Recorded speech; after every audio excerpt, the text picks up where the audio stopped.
making headlines this hour. First Lady Fatma Ibrahim begins the tour of Hadal Atoll as part of her nationwide social campaign. Fisheries Minister departs to 3 countries of Africa as special envoy of President Abdullah Yamin Abdul Qayyum. And British lawmakers vote in favour of the government's legislative blueprint for Brexit, making a victory for Prime Minister Theresa May over political opponents who want a softer approach to leaving the European Union.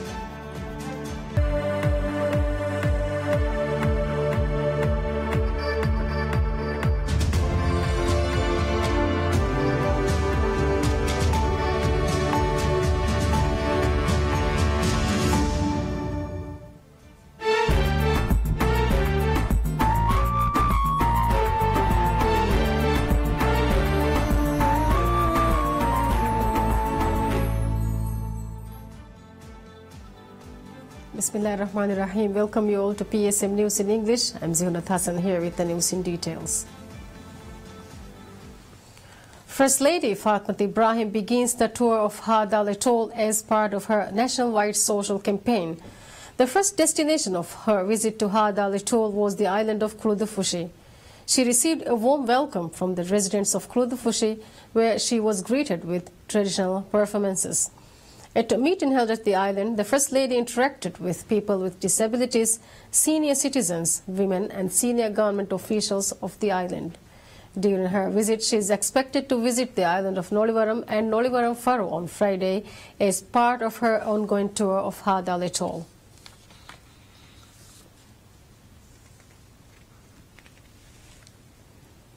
Minister of Fisheries and Agriculture Dr. Muhammad Shaini departs to 3 countries of Africa as the special envoy of President Abdullah Yamin Abdul Qayyum.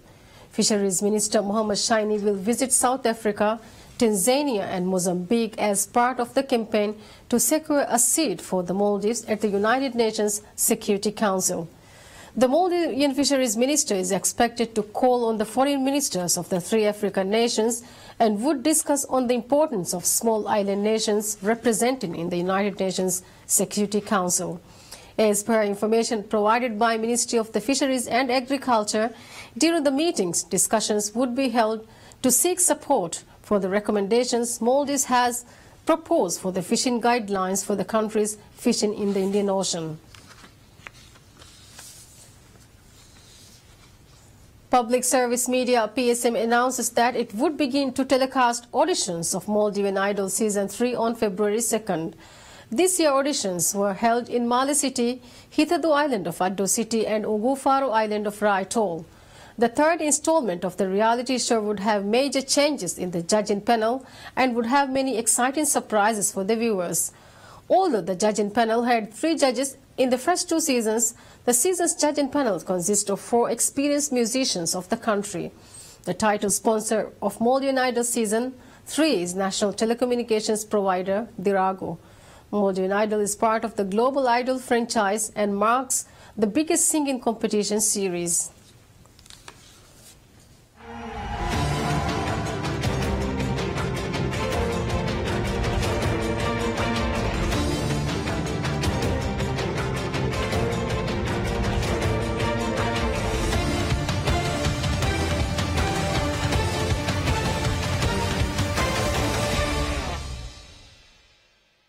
Dirago presents Maldivian Idol, powered by Allied Insurance, travel partner Maldivian, co-sponsor plus Villa College, Kellogg's Cornflakes.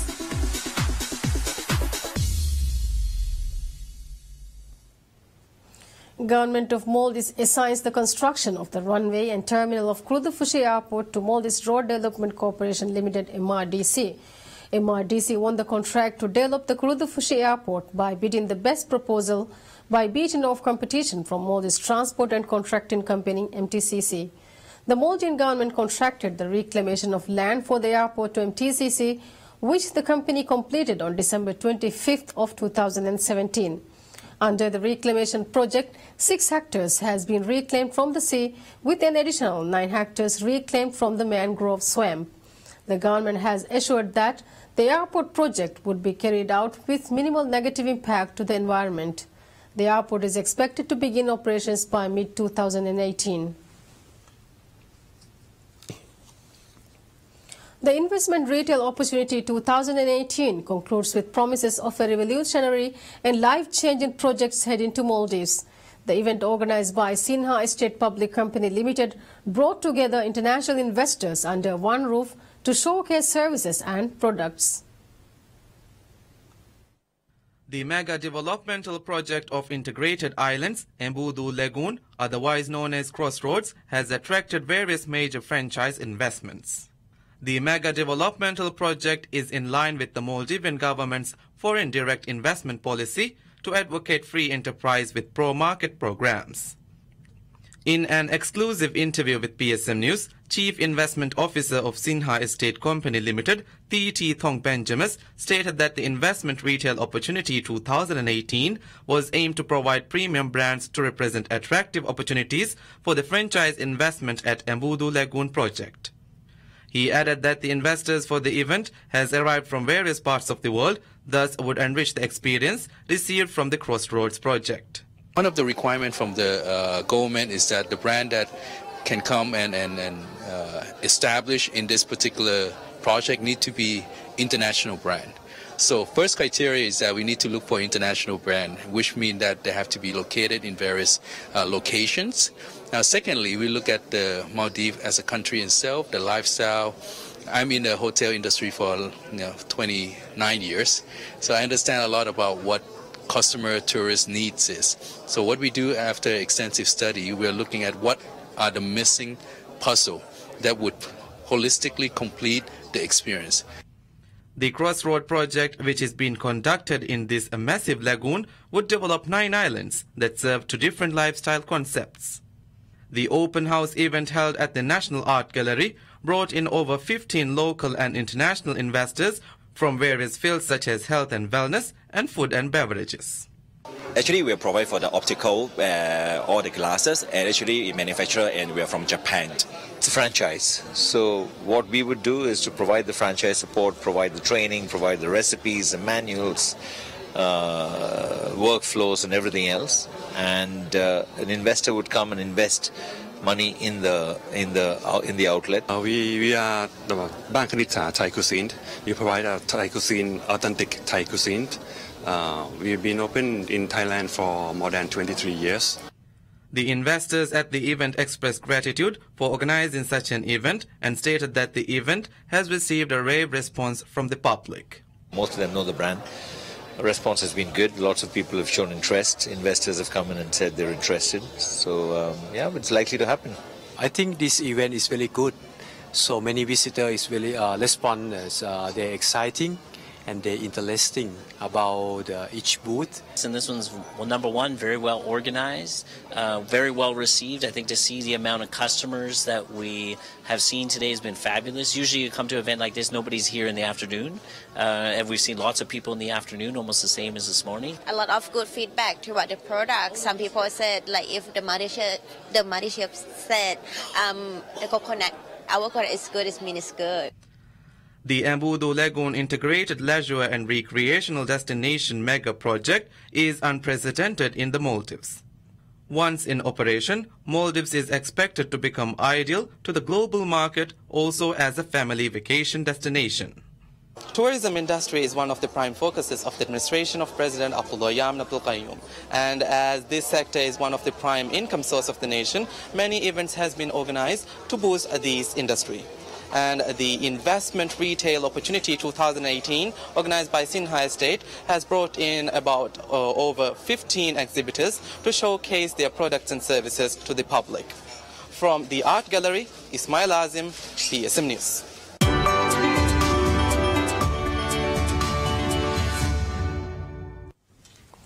State Trading Organization STO hikes the prices of petrol and diesel sold from the company. As per the latest development, $0.035 per liter and $0.052 per liter would be hiked from the prices of petrol and diesel, respectively. With the changes, a petrol liter and a diesel liter would be sold for $0.676. STO revealed that the hike price is caused due to the inflation of global price of petroleum products. Diesel prices have soared to a record globally, while petrol is at 3-year high as international crude oil prices or around $70 a barrel.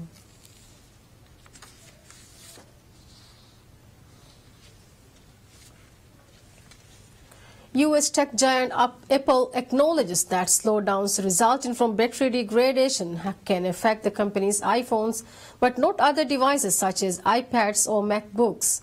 In fact, the US tech giant said it has been reducing the performance of older iPhones with lower capacity batteries to prevent accidental shutdowns since 2016. Apple's admission has garnered mixed responses in China, one of Apple's biggest markets, with many customers demanding the US company address the battery issue more effectively. In December, Apple slashed its battery replacement price for anyone with a model iPhone 6 or older. The new price became effective in January 2018 and will continue throughout the year. A British man who has been working in China for 5 years says the battery of his iPhone 5 runs out too quickly. But he is still a happy iPhone user overall. They need to improve the battery life of the iPhones. You know, it's a way of people just get fed up of having to recharge their phones all the time, that they'll just keep on buying new phones. We're very used to the Apple system, and it's a clever ploy if we have to keep on buying Apple phones, because we use all the applications. I upload everything on iCloud, I save all my data there. I'm a happy user with Apple.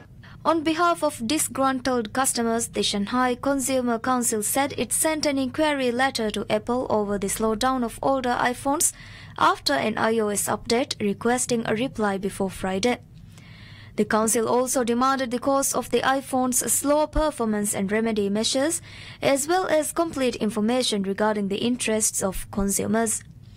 Complaints involving battery quality and accidental shutdowns increased from 964 in 2015 to over 2,615 in 2017, causing the council to take action. The deputy director of the Shanghai Consumer Council, Tao Aolian, said, "From the perspective of a consumer, it is difficult for one to protect his or her own rights in this matter." China is Apple's third largest market after the United States and Europe, despite the fact that sales in China had been declining for several quarters before showing some re-acceleration in Q4 of 2017.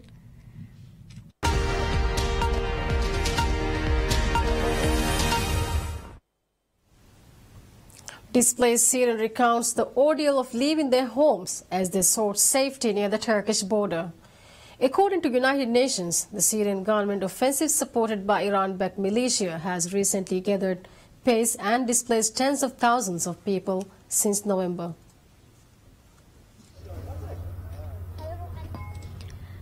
Bahr Diab, who has been made homeless 4 times by the war, hoped to find his 5th home in northern village of Kalbit, where he was waiting to move into a camp built by Turkish Red Crescent with his family.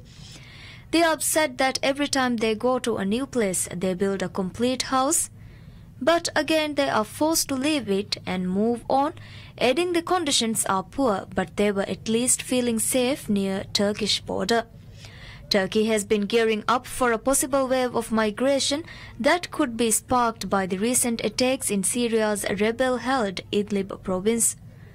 Already host to 3 million refugees from the 6-year-old conflict, Turkey fears a further influx across its borders from Idlib.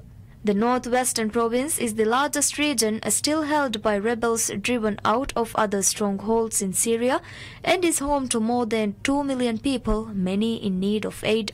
A local official in charge of displaced people, Hassan Darwish, said 36,000 families were displaced in the latest offensive and around 16,000 families came to the border seeking shelter. Turkey, which opposes Syrian President Bashar al-Assad but has been working with his allies Iran and Russia to reduce the fighting in Idlib, says that latest army assault could not have taken place without Tehran and Moscow's support. Ankara has been deploying forces inside northern Idlib and setting up bases there after agreeing with Iran and Russia to establish a de-escalation zone in Idlib and nearby areas. It is also building a camp for 3,000 people in Kelbit. Deputy Prime Minister Bahir Buzdag states that Turkey will not hesitate to take steps in Afrin and other regions across its border with Syria to ensure its national security if its demands are not met. Speaking to reporters following a cabinet meeting, Buzdag said the formation of a terror corridor and terrorist army along Turkey's borders posed a security threat and Ankara had reached the limits of its patience. Ankara has been infuriated with comments by the US-led coalition in northeastern Syria that it was working with the mainly Kurdish YPG Syrian Democratic Forces SDG to set up a new 30,000-strong border force. Ankara considers the YPG as an extension of the Kurdistan Workers' Party PKK militant group, which has fought an insurgency in southeast Turkey since 1984. The PKK is considered a terrorist group by the European Union, Turkey and the United States. British lawmakers vote in favour of the government's legislative blueprint for Brexit, marking a victory for Prime Minister Theresa May over political opponents who want a softer approach to leaving the European Union. The question is that the bill be now read the third time. As many as are of that opinion say aye. Aye. Of the contrary, no. No. Division, clear the lobby. The European Union withdrawal bill was approved by a 324 to 295 vote in the 650-seat lower house, a milestone on the long road towards cementing the legal foundations of Britain's departure from the bloc. The ayes to the right, 324. The noes to the left, 295. So the ayes have it. The ayes have it. Unlock. The bill repeals the 1972 law that made Britain a member of the EU and transfers EU laws into British ones. The bill has become the focal point for months of divisive debate about what type of EU divorce Britain should seek, severely testing May's ability to deliver on her exit strategy without a parliamentary majority.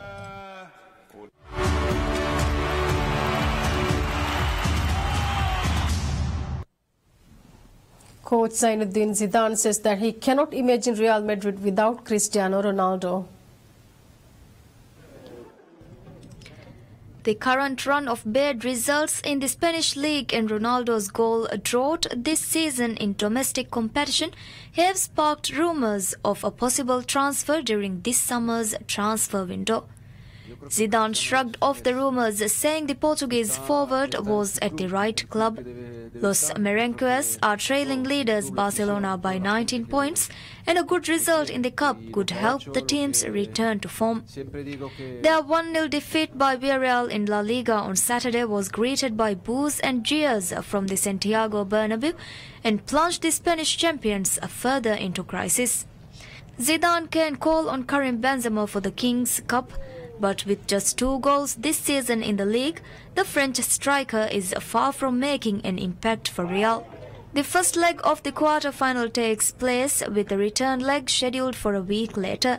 Leganese have reached the quarter-finals for the first time in their history after losing 2-1 at Villarreal, but progressing on away goals after reaching 1-0 first leg win at Butacu.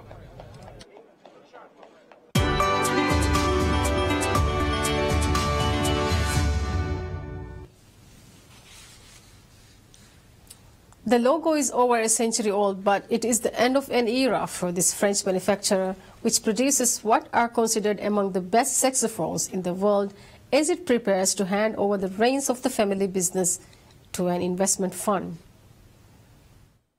Henri Salma Paris, the legendary saxophone maker founded in 1885, still solders, assembles and polishes by hand the 700 brass pieces that compose the woodwind instrument invented by Adolphe Sax. Saxophones which have come off its production line outside Paris have ended up in the hands of the world's most famous jazzmen. French astronaut Thomas Pesquet even took a Selma Sax into space last year to entertain colleagues on the International Space Station. Selma's working methods with its highly specialized tasks and use of outdated machines are set to evolve in the near term after the sale by the Selma family of a majority stake to investment fund Argos Soditich. Selma is turning the page on family ownership, but Chief Executive Jerome Selma, the founder's great-grandson, said it was necessary for the company to face the future and face growing competition internationally, notably in China. The company, which also makes clarinets, claims to dominate the market for quality saxophones against competitors such as Japanese instrument makers Yamaha and Yanagisawa. The prices of Selma's saxophone models range from 2,700 to 20,000 euros, with an average of 4,500 euros. Jazz legend John Coltrane played with a Selma Mark IV tenor for a Love Supreme. The instruments produced in the factory all need to be finished by hand. Depending on the model, a saxophone needs between 2,000 and 4,000 actions which cannot be replaced by automated machinery. Luis Godron, a partner at Argos Soditich, says the aim is to keep the century-old know-how but improve other aspects of the production. The company, which is profitable, generated revenues of 35 million euros in 2017 for a total staff of 500. With that, we conclude the news for this bulletin. Thank you for joining us and have a pleasant day ahead. Bye-bye.